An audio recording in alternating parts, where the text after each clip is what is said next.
一郎軍、超豪華レジェンドチーム爆誕。特別ゲストとして昨年に引き続き松井秀喜51、松坂大輔44が出場するほか、今年は松井一夫49の初参戦が決まり、メジャーリーガーによる夢の共演が実現する。一郎、松井秀喜、松坂大輔、松井一夫。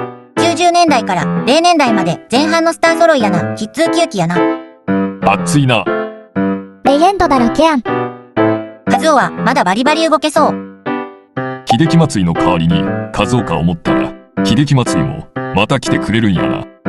松井と太夫、何も受けなさそうで、案外頼めば何でもやってくれるやつ。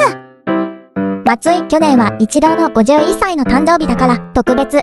これが最初で最後って言ってたのに、よっぽど楽しかったんかな。一夫がショートなら、松坂は外野当たりやるんかな。毎年増えていくシステムならええな。